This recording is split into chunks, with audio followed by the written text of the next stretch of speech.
ನಮಸ್ಕಾರ. ಸ್ಮಾರ್ಟ್ ಟಿವಿಯ ಡಿಜಿಟಲ್ ಕಂಟೆಂಟ್ಗೆ ಸ್ವಾಗತ. ನಾನು ರಂಗನಾಥ್. ಒಂದು ಸಣ್ಣ ಬ್ರೇಕ್ನ ನಂತರ ಮತ್ತೊಮ್ಮೆ ಪ್ರೇಮ್ ಸೆಗ್ಮೆಂಟನ್ನು ಆರಂಭ ಮಾಡಿದ್ದೀನಿ. ಇವತ್ತಿನ ಪ್ರೇಮ್ ಸೆಗ್ಮೆಂಟಲ್ಲಿ ಒಂದು ಸ್ಟೇಟ್ ಸುದ್ದಿ, ಪೊಲಿಟಿಕಲ್ ಅಪ್ಡೇಟ್ನೊಂದಿಗೆ ಇವತ್ತಿನ ಪ್ರೇಮ್ ಸೆಗ್ಮೆಂಟನ್ನು ಆರಂಭ ಮಾಡ್ತೀನಿ. ಕಳೆದ ವಾರ ಯಾಕೆ ಬಂತು, 2 ದಿನಗಳ ಇಂಚೆಯೇ ಅಧಿವೇಶನ ನಡೀತು. ಅಧಿವೇಶನದಲ್ಲಿ ಒಂದು ಎಳ್ಳಿನ ಕಾಳಿನಷ್ಟು ಕೂಡ ಚರ್ಚೆಯಾಗದೆ ಅಧಿವೇಶನ ಆರಂಭವಾದಾಗಿನಿಂದ ಅನಿರ್ದಿಷ್ಟಾವಧಿಗೆ ಮುಂದೂಡಿಕೆ ಆಗೋ ತನಕ ಚರ್ಚೆ ಆಗಿದ್ದು ಒಂದೇ ವಿಷಯ. ವಿಪಕ್ಷಗಳು ಅಂದ್ರೆ ಬಿಜೆಪಿ ಮತ್ತು ಜೆಡಿಎಸ್ ಎರಡೂ ಕೂಡ ಸಚಿವ ಬಿ ನಾಗೇಂದ್ರ ಅವರ ರಾಜೀನಾಮೆಗೆ ಒತ್ತಾಯಿಸಿ ಸದನದ ಬಾವಿಗಿಳಿದು ಒತ್ತಾಯ ಮಾಡಿದವು. ಅದಾದ ನಂತರ ಸದನ ಅಧಿವೇಶನ ಅನಿರ್ದಿಷ್ಟಾವಧಿಗೆ ಮುಂದೂಡಿಕೆ ಆಯಿತು. ವಾಲ್ಮೀಕಿ ಅಭಿವೃದ್ಧಿ ನಿಗಮದಲ್ಲಿ ಅಕ್ರಮವಾಗಿ ಹಣ ವರ್ಗಾವಣೆ ಆಗಿದೆ ಎನ್ನುವಂತಹ ಆರೋಪವನ್ನ ಎದುರಿಸ್ತಾ ಇರುವಂತಹ ಸಚಿವ ಬಿ ನಾಗೇಂದ್ರ ಅವರನ್ನ ಮುಖ್ಯಮಂತ್ರಿ ಡಿ ಕೆ ಶಿವಕುಮಾರ್ ಅವರು ಇವತ್ತು ಸಮರ್ಥನೆ ಮಾಡಿಕೊಂಡಿದ್ದಾರೆ. ನಾನು ಇದಕ್ಕೊಂಚೂರು ಬ್ಯಾಕ್ಗ್ರೌಂಡ್ ಟಚ್ ಕೊಟ್ಬಿಡ್ತೀನಿ. ಇದೇ ಬಿ ನಾಗೇಂದ್ರ ಅವರು ಈ ಹಿಂದೆ ಮುಖ್ಯಮಂತ್ರಿ ಆಗಿದ್ದಂತಹ ಮಾಜಿ ಮುಖ್ಯಮಂತ್ರಿ ಸಿದ್ದರಾಮಯ್ಯನವರ ಸಚಿವ ಸಂಪುಟದಲ್ಲಿ ಮಂತ್ರಿಯಾಗಿದ್ರು. ಲೋಕಸಭಾ ಚುನಾವಣೆಯ ಹೊತ್ತಿನಲ್ಲಿ ವಾಲ್ಮೀಕಿ ಅಭಿವೃದ್ಧಿ ನಿಗಮದಲ್ಲಿ I think if I am not wrong 182 ಕೋಟಿ ರೂಪಾಯಿ ಹಣ ಅಕ್ರಮವಾಗಿ ಹಣ ವರ್ಗಾವಣೆ ಆಗಿದೆ ಎನ್ನುವಂತಹ ಆರೋಪದ ಹಿನ್ನೆಲೆ ಅವರು ರಾಜೀನಾಮೆ ಕೊಟ್ಟಂತಹದ್ದು. ಅವತ್ತು ಕೂಡ ಒತ್ತಾಯಕ್ಕೆ ಮಣಿದು ಸಿದ್ದರಾಮಯ್ಯನವರು ರಾಜೀನಾಮೆಯನ್ನು ತೆಗೆದುಕೊಂಡಿದ್ದಂತಹದ್ದು. ಅದಾದ ಬಳಿಕ ಬಿ ನಾಗೇಂದ್ರ ಅವರು ಪ್ರಕರಣವನ್ನ ಎದುರಿಸ್ತಾ ಇದ್ದಾರೆ. ಜೈಲಿಗೆ ಹೋಗ್ಬೇಕಾಯ್ತು, ಜೈಲಿಂದ ಮತ್ತೆ ಜಾಮೀನು ತಗೊಂಡು ಬಿಡುಗಡೆ ಆಗಬೇಕಾಗಿ ಬಂತು. ಅಷ್ಟೆಲ್ಲ ಆದ ನಂತರ ಮೊನ್ನೆ ಪವರ್ ಟ್ರಾನ್ಸಿಷನ್ ಆದಂತಹ ಸಂದರ್ಭದಲ್ಲಿ ಬಿ ನಾಗೇಂದ್ರ ಅವರನ್ನ ಮತ್ತೊಮ್ಮೆ ಡಿ ಕೆ ಶಿವಕುಮಾರ್ ಅವರ ಸಚಿವ ಸಂಪುಟಕ್ಕೆ ತೆಗೆದುಕೊಳ್ಳುವ ಮೂಲಕ ಮಂತ್ರಿಗಿರಿಯನ್ನ ಕೊಡಲಾಯಿತು ಅವರಿಗೆ. ಇದಾದ ಬಳಿಕ ಬಿಜೆಪಿಯ ವಾದ ಏನು? ದಲಿತ ಸಮುದಾಯದ ಹಣವನ್ನು ನುಂಗಿರುವಂತಹ ಒಬ್ಬ ವ್ಯಕ್ತಿ, ಆ ವ್ಯಕ್ತಿಗೆ ನೀವು ಹೇಗೆ ಪ್ರಕರಣವನ್ನ ಎದುರಿಸ್ತಾ ಇದ್ದಾರೆ? ಅವರು ಏನೋ ಇನ್ನು ಅವರ ಮೇಲೆ ಒಟ್ಟು 32 ಪ್ರಕರಣಗಳಿದ್ದಾವೆ. ಅವರು ಬರೀ ಕೋರ್ಟ್ ಸುತ್ತೋದೇ ಆಗುತ್ತೆ. ಅವರು ಮಂತ್ರಿಯಾಗಿ ಜನರ ಕಷ್ಟವನ್ನ, ಸರ್ಕಾರದಲ್ಲಿ ಕೆಲಸ ಯಾವಾಗ ಮಾಡ್ತಾರೆ, ಜನರ ಕಷ್ಟವನ್ನ ಯಾವಾಗ ಕೇಳ್ತಾರೆ ಎನ್ನುವಂಥದ್ದು ಬಿಜೆಪಿಯ ಆರಂಭಿಕ ವಾದ. ಅದು ಪಾದಯಾತ್ರೆ ಮಾಡ್ತೀವಿ ಅನ್ನೋ ತನಕ ಬಂದು ನಿಂತಿದೆ. ಶತಾಯಗತಾಯ ಬಿ ನಾಗೇಂದ್ರ ಅವರು ರಾಜೀನಾಮೆಯನ್ನ ಕೊಡಲೇಬೇಕು ಎನ್ನುವಂತಹ ಒತ್ತಡವನ್ನ ಸರ್ಕಾರದ ಮೇಲೆ ಭಾರತೀಯ ಜನತಾ ಪಾರ್ಟಿ ಮತ್ತು ಜೆಡಿಎಸ್ ಎರಡೂ ಕೂಡ ನಿರಂತರವಾಗಿ ಹಾಕ್ತಾ ಬಂದವು. ಅಧಿವೇಶನದಲ್ಲಿ ಆಗಿದ್ದು ಇದೊಂದೇ. ಇದರ ಮೂಲಕ ಮಾಧ್ಯಮದ ಟಿವಿ ಆಗಿರ್ಬೋದು, ಪೇಪರ್ ಆಗಿರ್ಬೋದು, ಎರಡು ಮುದ್ರಣ ಮಾಧ್ಯಮ ಮತ್ತು ಟೆಲಿವಿಷನ್ ಎರಡರಲ್ಲೂ ಕೂಡ ಬಿ ನಾಗೇಂದ್ರ ಅವರು ಸದ್ಯಕ್ಕೆ ಸೆಂಟರ್ ಆಫ್ ಅಟ್ರಾಕ್ಷನ್. ಫ್ರಂಟ್ ಪೇಜ್ಗಳ ಹೆಡ್ಲೈನ್ಗಳಲ್ಲಿ, ಟಿವಿಯ ಟಾಪ್ ಅಂಡ್ ಬಾಟಮ್ ಎಂಡ್ಗಳ ಸ್ಲಗ್ಗಳಲ್ಲಿ, ಹೆಡ್ಲೈನ್ಗಳಲ್ಲಿ ಬಹುತೇಕ ನಾಗೇಂದ್ರ ಅವರದ್ದು ಒಂದಲ್ಲ ಒಂದು ಅಪ್ಡೇಟ್ ಹೋಗ್ತಾ ಇದೆ. ಈ ಹಿನ್ನೆಲೆ ಜನರ ಆಸಕ್ತಿಯಲ್ಲಿ ನೆಟ್ಟಿದೆ ಅಂದ್ರೆ ನಾಗೇಂದ್ರ ಅವರ ವಿಚಾರದಲ್ಲಿ ನೆಟ್ಟಿದೆ. ಸರ್ಕಾರದ ಕೆಲಸ ಜನರಿಗೆ ತಲುಪ್ತಾ ಇಲ್ಲ, ಸರ್ಕಾರ ಏನ್ ಮಾಡ್ತಾ ಇದೆ ಎನ್ನುವಂತಹ ವಿಷಯ ಕೂಡ ಜನರಿಗೆ ತಲುಪ್ತಾ ಇಲ್ಲ ಎನ್ನುವಂತಹದ್ದು ಮುಖ್ಯಮಂತ್ರಿ ಡಿ ಕೆ ಶಿವಕುಮಾರ್ ಅವರ ಏನು ಇಂಟ್ರೆಸ್ಟ್. ಅದಾದ ನಂತರ ಹೈಕಮಾಂಡ್ದು ಕೂಡ ಇದೇ ಇಂಟ್ರೆಸ್ಟ್. ಜನರಿಗೆ ಸರ್ಕಾರದ ಕೆಲಸಗಳು, ಸರ್ಕಾರ ಏನ್ ಮಾಡ್ತಿದೆ ಎನ್ನುವಂಥದ್ದು ತಲುಪ್ತಾ ಇಲ್ಲ. ಈ ನಾಗೇಂದ್ರ ಅವರ ವಿಚಾರ ಮಾಧ್ಯಮಗಳಲ್ಲಿ ಸ್ಪ್ರೆಡ್ ಆಗೋದ್ರ ಮುಖೇನ ಸರ್ಕಾರಕ್ಕೆ ಒಂದು ಮುಜುಗರ ಉಂಟಾಗ್ತಾ ಇದೆ,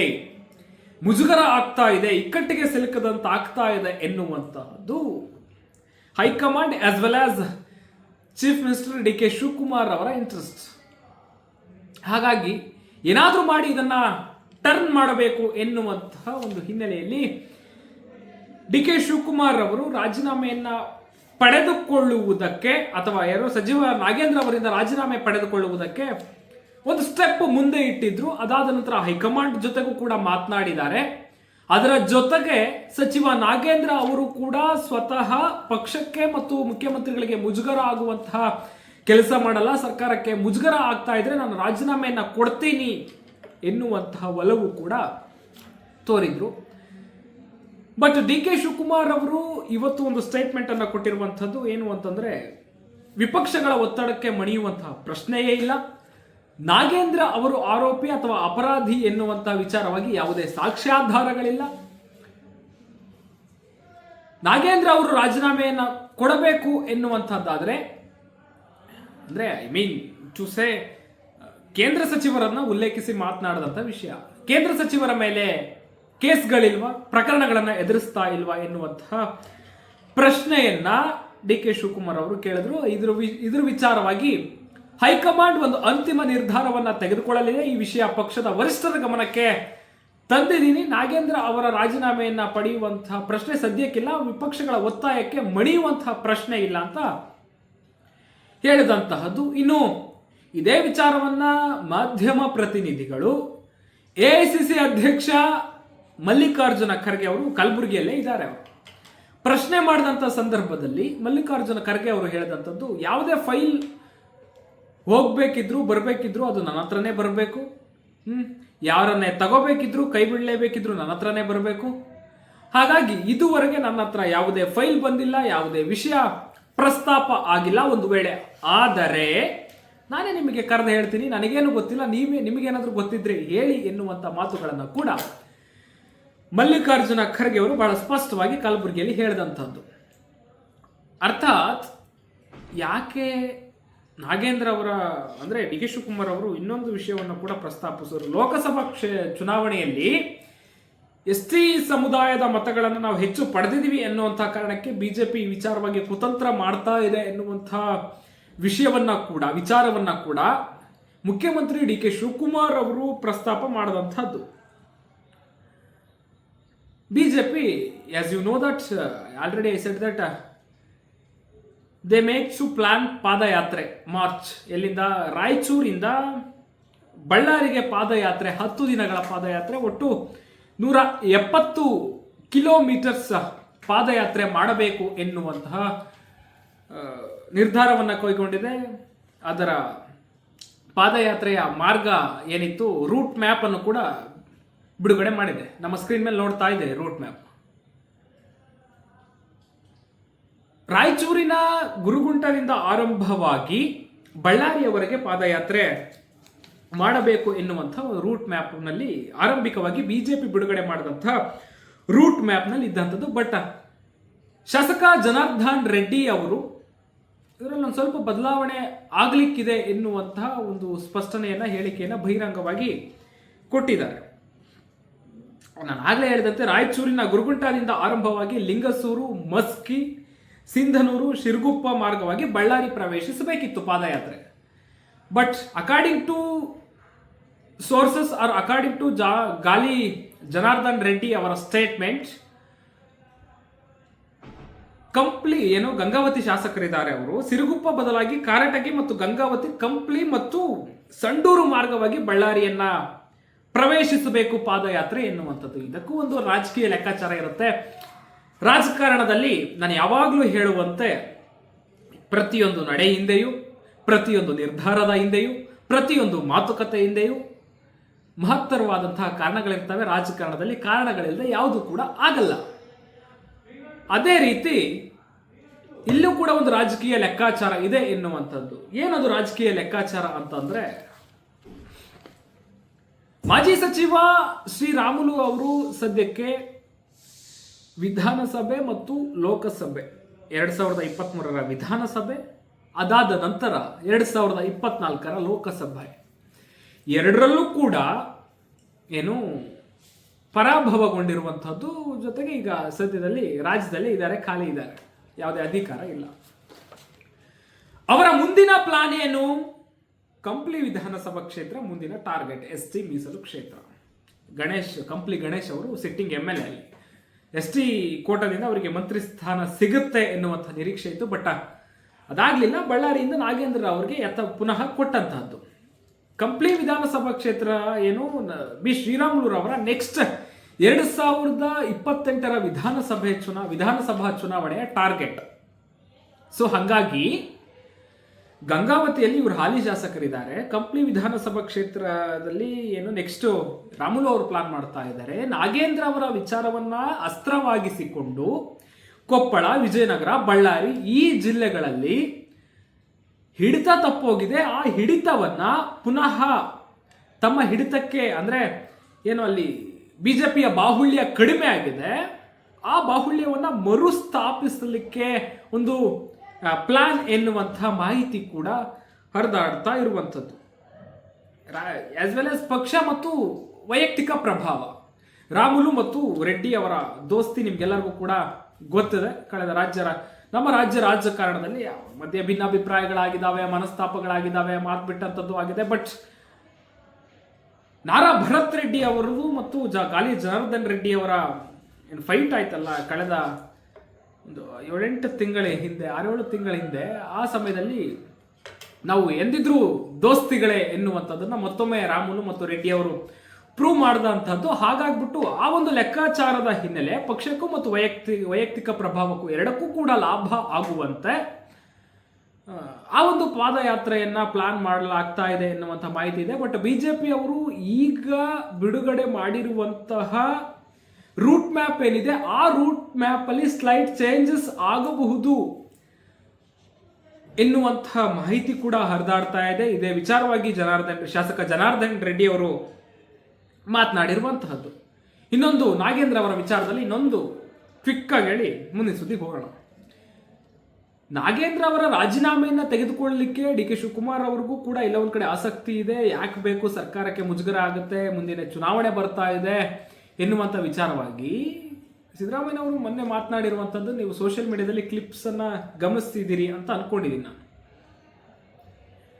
ಸಿದ್ದರಾಮಯ್ಯನವರಿಗೆ ಶಿವಣ್ಣನವರ ಮಂತ್ರಿ ಆಗಬೇಕು, DK ಶಿವಕುಮಾರ್ ಅವರ ಸಂಪುಟದಲ್ಲಿ ಶಿವಣ್ಣನವರು ಮಂತ್ರಿ ಆಗಬೇಕು, ಬ್ಯಾಡಗಿ MLA ಶಿವಣ್ಣನವರು ಮಂತ್ರಿ ಆಗಬೇಕು, ಮಿನಿಸ್ಟರ್ ಆಗಬೇಕು ಎನ್ನುವಂಥ ಒಂದು ಬಯಕೆ ಇದೆ. ಸೊ ಹಾಗಾಗಿ ಇನ್ನೊಂದು ಸ್ಥಾನ ಖಾಲಿ ಇದೆ. ಇದು ಎಷ್ಟರ ಮಟ್ಟಿಗೆ ವರ್ಕ್ ಆಗುತ್ತಾ ಏನೋ ಗೊತ್ತಿಲ್ಲ. ಬಟ್ ನನ್ನ ಲಾಜಿಕ್ಗೆ, ನನ್ನ ಕಾಮನ್ ಸೆನ್ಸ್ಗೆ ಅರ್ಥ ಆಗೋದನ್ನು ನಾನು ನಿಮಗೆ ಹೇಳ್ತೀನಿ. ನಾಗೇಂದ್ರ ಅವರಿಂದ ರಾಜೀನಾಮೆಯನ್ನ ತೆಗೆದುಕೊಂಡ್ರೆ ಸಂಡೂರಿನಲ್ಲಿ ಅನ್ನಪೂರ್ಣ ತುಕಾರಾಮ್ ಅವರು ಶಾಸಕಿ, ಅವರಿಗೆ ಮಂತ್ರಿ ಸ್ಥಾನವನ್ನು ಕೊಟ್ಟರೆ ಮಹಿಳೆಗೆ ಪ್ರಾತಿನಿಧ್ಯ ಕೊಟ್ಟಂಗೆ ಆಗುತ್ತೆ DK ಶಿವಕುಮಾರ್ ಅವರ ಸಂಪುಟದಲ್ಲಿ. ಈಗ ಅಟ್ ಪ್ರೆಸೆಂಟ್ ಖಾಲಿ ಇರುವಂತಹ ಒಂದು ಹುದ್ದೆ ಏನಿದೆ ಮಂತ್ರಿ ಸ್ಥಾನ, ಅದನ್ನ ಶಿವಣ್ಣನವರಿಗೆ ಕೊಟ್ಟರೆ ತಾತ್ಕಾಲಿಕವಾಗಿ ಬ್ಯಾಲೆನ್ಸ್ ಆಗ್ಬೋದು, ಸದ್ಯದ ಮಟ್ಟಿಗೆ ಬ್ಯಾಲೆನ್ಸ್ ಆಗ್ಬೋದು. ಇದರಿಂದ ಸಿದ್ದರಾಮಯ್ಯನವರಿಗೂ ಸಮಾಧಾನ ಆಗುತ್ತೆ. ನಾಗೇಂದ್ರ ಅವರ ರಾಜೀನಾಮೆಯನ್ನ ತೆಗೆದುಕೊಳ್ಳುವುದರ ಮೂಲಕ ಈ ಕಡೆ ಬಿಜೆಪಿ ಅವರ ಬಂಡಾಯ ಕೂಡ ಶಮನ ಆಗುತ್ತೆ, ಸರ್ಕಾರಕ್ಕೂ ಮುಜುಗರ ಕಡಿಮೆ ಆಗುತ್ತೆ, ಏನೋ ಒಬ್ಬ ಮಹಿಳಾ ಮಂತ್ರಿಗೂ ಕೂಡ ಅವಕಾಶ ಕೊಟ್ಟಂತಾಗುತ್ತೆ. ಅಂದ್ರೆ ಈ ರೀತಿಯಾಗಿ ಮಲ್ಟಿಪಲ್ ವಿಷಯಗಳನ್ನ ಬ್ಯಾಲೆನ್ಸ್ ಮಾಡಿದಾಗ ಆಗುತ್ತೆ ಈ ಒಂದು ನಿರ್ಧಾರ ಮಾಡಿದ್ರೆ ಎನ್ನುವಂಥದ್ದು ಒಂದು ನನ್ನ ಕಾಮನ್ ಸೆನ್ಸ್ಗೆ ತೋಚುವಂಥ ವಿಚಾರ. ಬಟ್ ಅದೇನಾಗುತ್ತೆ ಗೊತ್ತಿಲ್ಲ, ಇದೆಷ್ಟು ಮಟ್ಟಿಗೆ ವರ್ಕ್ ಆಗುತ್ತೆ ಅನ್ನುವಂಥದ್ದು ಕೂಡ ಗೊತ್ತಿಲ್ಲ. ಇನ್ನು ಸೆಂಟ್ರಲ್ ಬಿಜೆಪಿ ಅವರದ್ದು ಒಂದು ಅಪ್ಡೇಟ್. ಬಿಜೆಪಿ ಅವರು ಸೆಂಟ್ರಲ್ ಬಿಜೆಪಿ ಏನೇ ಮಾಡಿದ್ರು ಕೂಡ ಈ ಕಾಕ್ರೋಚ್ ಜನತಾ ಪಾರ್ಟಿ ಪ್ರತಿಭಟನೆ ಮಾಡಿದ ನಂತರ ಏನೇ ಮಾಡಿದ್ರು ಕೂಡ ಹೆಂಗಾಗಿದೆ ಅಂತಂದ್ರೆ ಯುವಕರ ಗಮನವನ್ನ ಸೆಳೆಯಲಿಕ್ಕೆ, ಯುವಕರ ಏನೋ ಅಟೆನ್ಷನ್ ಅರೆಸ್ಟ್ ಮಾಡಲಿಕ್ಕೆ, ಅಟೆನ್ಷನ್ ಗ್ರ್ಯಾಬ್ ಮಾಡಲಿಕ್ಕೆ ಕೇಂದ್ರ ಸರ್ಕಾರ ಈ ನಿರ್ಧಾರಗಳನ್ನು ಕೈಗೊಳ್ಳುತ್ತಿದೆ ಎನ್ನುವಂಥ ಹಂತಕ್ಕೆ ಬಂದು ನಿಂತಿದೆ. ಅದೇ ರೀತಿ ಬಿಜೆಪಿಯ ಸಂಸದೀಯ ಮಂಡಳಿ ಏನಿದೆ, ಆ ಮಂಡಳಿಯಲ್ಲಿ ಒಂದು ಮಹತ್ವದ ಬದಲಾವಣೆ. ಆಕ್ಚುಲಿ ನಿನ್ನೆನೆ ಬಂತು ಅಪ್ಡೇಟ್, ನಿನ್ನೆ ನಾವು ಫ್ರೇಮ್ ಸೆಗ್ಮೆಂಟ್ ಮಾಡಲಿಲ್ಲ, ಅದಕ್ಕೆ ಇವತ್ತು ಹೇಳ್ತಾ ಇದ್ದೀನಿ. ಒಂದು ಮಹತ್ವದ ಬದಲಾವಣೆಯನ್ನ ಮಾಡಲಿಕ್ಕೆ ಸೆಂಟ್ರಲ್ ಬಿಜೆಪಿ ಆಸಕ್ತಿ ತೋರಿದೆಯಂತೆ. ಏನು ಸಂಸದೀಯ ಮಂಡಳಿಯಲ್ಲಿ ಯಾರ್ಯಾರು ಇರ್ತಾರೆ? ಪ್ರಧಾನಿಗಳಿರ್ತಾರೆ, ಬಿಜೆಪಿಯ ರಾಷ್ಟ್ರಾಧ್ಯಕ್ಷರು ಇರ್ತಾರೆ, ಅದರ ಜೊತೆಗೆ ಒಂದು 6 ಜನ ಸಂಸದರು ಇರ್ತಾರೆ, ಇತರೆ ನಾಯಕರು ಕೂಡ, ಇತರೆ ಒಂದಷ್ಟು ನಾಯಕರು 12 ಜನ, ಐ ಥಿಂಕ್ 12 ಜನದಲ್ಲಿ ಇತರೆ ನಾಯಕರು ಕೂಡ ಇರ್ತಾರೆ, 12 ಸದಸ್ಯರು ಇರ್ತಾರೆ. ಅದರಲ್ಲಿ ಕರ್ನಾಟಕದಿಂದ BL ಸಂತೋಷ್ ಅವರಿದ್ದಾರೆ, ಅದರ ಜೊತೆಗೆ ಮಾಜಿ ಮುಖ್ಯಮಂತ್ರಿ BS ಯಡಿಯೂರಪ್ಪನವರು ಇದ್ದಾರೆ. ಸೊ ಈ ಏನು ಸಂಸದೀಯ ಮಂಡಳಿ ಇದೆ, ಇದರಲ್ಲಿ ಅಮೂಲಾಗ್ರ ಬದಲಾವಣೆಯನ್ನ ತಂದು ಐ ಥಿಂಕ್ ನನಗನ್ಸುತ್ತೆ ಅಂದ್ರೆ ಮೂಲಗಳ ಪ್ರಕಾರ 4 ಹಾಲಿ ಮುಖ್ಯಮಂತ್ರಿಗಳನ್ನ ಈ ಸಂಸದೀಯ ಮಂಡಳಿ ಒಳಗೆ ತರಬೇಕು, ಅವ್ರಿಗೆ ಅವಕಾಶವನ್ನ ಕೊಡಬೇಕು, ಈ ಸಂಸದೀಯ ಮಂಡಳಿಯ ಸದಸ್ಯರನ್ನಾಗಿ ನೇಮಕ ಮಾಡಬೇಕು ಎನ್ನುವಂಥದ್ದು ಸೆಂಟ್ರಲ್ ಬಿಜೆಪಿಯ ಇಂಟ್ರೆಸ್ಟ್ ಎನ್ನುವಂಥದ್ದು. ಯಾರು ಅವರು ಅಂತಂದ್ರೆ ಅಸ್ಸಾಂ ಮುಖ್ಯಮಂತ್ರಿ ಹಿಮಂತ್ ಬಿಸ್ವಾ ಶರ್ಮಾ, ಅದಾದ ನಂತರ ಉತ್ತರ ಪ್ರದೇಶ ಮುಖ್ಯಮಂತ್ರಿ ಯೋಗಿ ಆದಿತ್ಯನಾಥ್, ಅದಾದ ನಂತರ ಮಹಾರಾಷ್ಟ್ರದ ಮುಖ್ಯಮಂತ್ರಿ ದೇವೇಂದ್ರ ಫಡ್ನವೀಸ್, 4ನೇದಾಗಿ ಇತ್ತೀಚೆಗೆ ಪಶ್ಚಿಮ ಬಂಗಾಳದ ಮುಖ್ಯಮಂತ್ರಿಯಾದಂತಹ ಸುವೇಂದು ಅಧಿಕಾರಿ ಅವರನ್ನ ಈ ಸಂಸದೀಯ ಮಂಡಳಿಯ ಒಳಗಡೆ ತಂದು ಅವರನ್ನ ನೇಮಕ ಮಾಡಬೇಕು ಎನ್ನುವಂತಹ ಒಂದು ಪ್ಲಾನ್ ನಡೀತಾ ಇದೆಯಂತೆ. ಇದು ಯಾಕೆ? ಇವರು ಸೋಷಿಯಲ್ ಮೀಡಿಯಾದಲ್ಲಿ ಜನಪ್ರಿಯತೆ ಇದೆ, ಪಾಪ್ಯುಲಾರಿಟಿ ಇದೆ. These 4 members are use popularity in social media, have used popularity in social media. ಯುವಕರ ಗಮನವನ್ನು ಸೆಳೆಯುವಂತ ನಿಟ್ಟಿನಲ್ಲಿ ಈ 4 ಮುಖ್ಯಮಂತ್ರಿಗಳ ಹೆಸರು ಬಹಳ ಮುಂಚೂಣಿಯಲ್ಲಿದೆ. ಇವರು ಕೊಟ್ಟಂತಹ ಪ್ರತಿ ಸ್ಟೇಟ್ಮೆಂಟು ಕೂಡ ಸೋಷಿಯಲ್ ಮೀಡಿಯಾದಲ್ಲಿ ಚರ್ಚೆ ಆಗುತ್ತೆ. ಯುವಕರು ಇಂಟ್ರೆಸ್ಟ್ ಇಂದ ಇವರ ಮಾತುಗಳನ್ನ ಸೋಷಿಯಲ್ ಮೀಡಿಯಾದಲ್ಲಿ ಆಲಿಸ್ತಾರೆ. ಸೊ ದಟ್ಸ್ ವೈ ಬಿಜೆಪಿಯ ಒಂದು ಚಿಂತನೆ ಈ 4 ಜನಗಳ ಮುಖ್ಯಮಂತ್ರಿಗಳನ್ನ ಈ ಸಮಿತಿಯೊಳಗೆ ತಂದು ಯುವಕರ ಅಟೆನ್ಷನ್ ಅರೆಸ್ಟ್ ಮಾಡಬೇಕು ಅಥವಾ ಗ್ರ್ಯಾಬ್ ಮಾಡಬೇಕು ಎನ್ನುವಂಥ ಒಂದು ಚಿಂತನೆ ಇದೆಯಂತೆ. ಇನ್ನು ಕಡೆಯದಾಗಿ ನಿನ್ನೆ ನೇಪಾಳ ಫ್ಲಡ್ ಬಂದಂಥ ಸಂದರ್ಭದಲ್ಲಿ ನಾನು ಆರಂಭಿಕವಾಗಿ ಆ ವಿಡಿಯೋ ನೋಡಿದಂಥ ಸಂದರ್ಭದಲ್ಲಿ ಇದು ನಿಜನ ಎನ್ನುವುದಂದ್ರೆ ಅಷ್ಟು ಎತ್ತರ ನೀರು ಪ್ರವಾಹ, ಅದು ಏಕಾಏಕಿ ಬಂದಂಥದ್ದು, ನಿಧಾನವಾಗಿ ಬಂದಂಥದ್ದಲ್ಲ, ಏಕಾಏಕಿ ಬಂದಂಥದ್ದು. ಸಾಧ್ಯವೇ ಇಲ್ವೇನಪ್ಪ ಅನ್ಸ್ಬಿಡ್ತು ಒಂದು ಕ್ಷಣಕ್ಕೆ. ಬಟ್ ಇಟ್ ಈಸ್ ಟ್ರೂ, ದುರಂತ ಎಲ್ಲೂ ಕೂಡ ಆಗಬಾರ್ದು. ಬಟ್ ಪ್ರಕೃತಿ ಮುಂದೆ ನಾವೆಲ್ಲರೂ ಕೂಡ ನಗಣ್ಯ ಅಂತ ಹೇಳುವಂತಹ ಮಾತು ಮತ್ತೆ ಮತ್ತೆ ಪ್ರಸ್ತುತ ಅನ್ಸುತ್ತೆ. ಇನ್ನು ಟಿಬೆಟ್ ಮತ್ತು ನೇಪಾಳದ ಗಡಿಯಲ್ಲಿ ನಿನ್ನೆ ಸಂಭವಿಸಿದ ಭೀಕರ ಫ್ಲಡ್ಗಿಂದ 300 ಅಂತ ಇದೆ. ಬಟ್ ವಿದೇಶಾಂಗ ವ್ಯವಹಾರಗಳ ಸಚಿವಾಲಯ ಬಿಡುಗಡೆ ಮಾಡಿರುವ ಮಾಹಿತಿ ಪ್ರಕಾರ 288 ಭಾರತೀಯರು ನಾಪತ್ತೆ ಅಂತ ಹೇಳ್ಬಿಟ್ಟು ಹೇಳಿರುವಂಥದ್ದು. ಅದರ ಜೊತೆಗೆ